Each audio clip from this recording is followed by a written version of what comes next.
I've got the dust, I've got the dirt, I've got the trucks going by, I've got the aggravation, but I get nothing for it. If there's any risk, of poisoning a baby or a child, why would you risk it? My whole life was turned upside down from the moment they got here. We had neighbors calling in tears. There were explosions. There were trucks, huge trucks, just convoys. It was truly apocalyptic. It is not clean natural gas. The extraction methods and the people that have to live with the extraction don't have clean energy. It seems to be really difficult to operate this industry in a clean manner.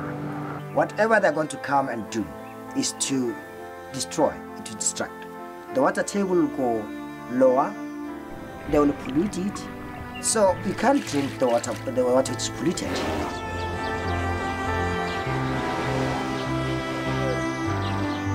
Impact our environment, and also it will impact our underground water resources. If you ask me, can you guarantee an incident will not occur? My answer is no. This is an industry, incidents can occur. And yet we're deploying it, not just in Colorado, not just in the United States. That horse is out of the barn and galloping worldwide now. And we don't really understand the full impact it will have.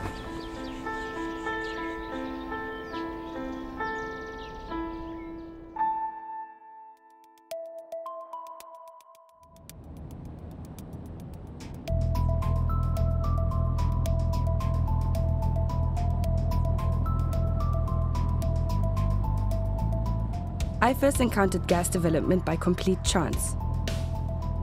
We were driving through Farmington, New Mexico in the United States, and I was shocked by what I saw. Town after town of ruined farmland and industrial waste on a massive scale.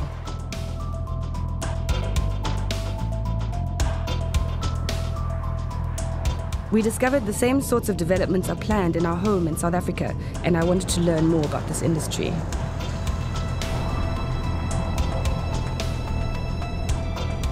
I'm Mira Dutschke, and I work in human rights law, addressing social and economic injustices against poor and vulnerable people.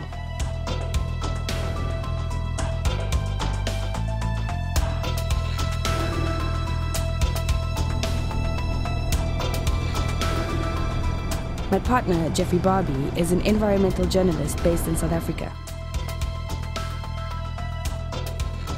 He comes from Garfield County, Colorado, a battleground for the truth about the gas industry, where tens of thousands of gas wells have reduced this formerly vibrant economy into an environmental tragedy.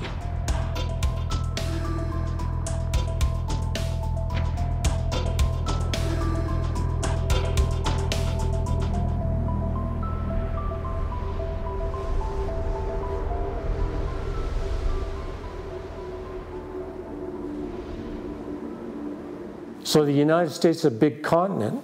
I think that at least 15% of the lower 48 of the continental United States has been leased by oil and gas companies. Randy Udall was a Colorado-based energy analyst. His family helped shape environmental laws in the United States for over 40 years. He passed away during the making of this film.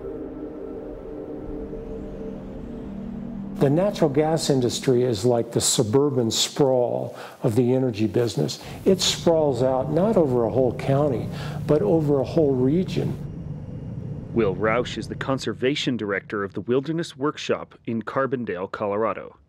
His group has been successfully fighting to save an important area from being developed by the gas industry.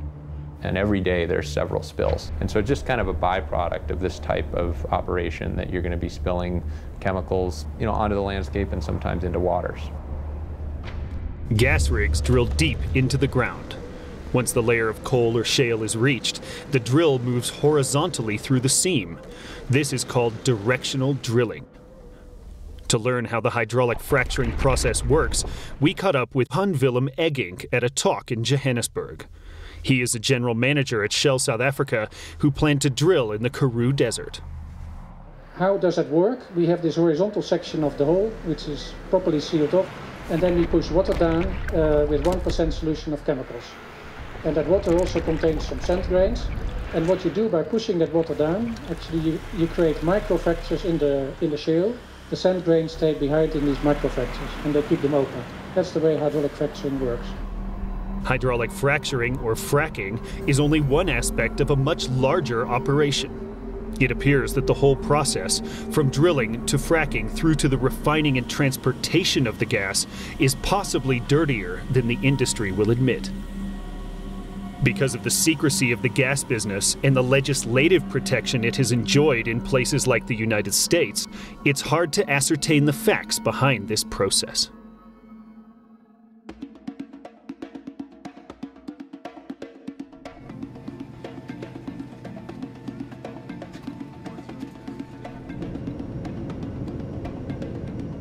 Back in Cape Town, our research led us to one of South Africa's biggest oil companies, Sasol. We met up with Steve Bowden, who agreed to talk to us. He believes that gas extraction is clean and may bring economic benefits to the region. There's lots of opportunities for sustainable development and minimal impact, and it's a clean energy resource. What more do you want? I mean, it's great. They like to pretend there's never been a single example of groundwater pollution caused by fracking. This is ridiculous. There have been dozens, if not hundreds of examples all over the country now.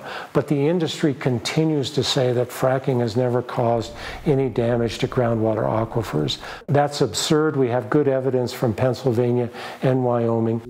This is the report on Parachute Creek, where the company Williams spilled at least 40,000 liters of benzene from this gas production plant. The gas industry has done its best to wrap itself in the American flag, and they love to talk about clean burning natural gas. Well, yes, it's clean when it gets to you, but there's a trail of devastation that the gas industry leaves all the way back to the gas well. The debate about opening up 20% of South Africa for gas drilling has been raging for years. Before the battle started, a company visited Justin Krieger to explore for gas on his organic farm in the Karoo Desert.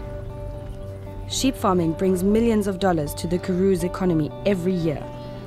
It is here that Shell and many other companies want to drill for natural gas. Should fracking come our way, my stock would be exposed to many harmful chemicals.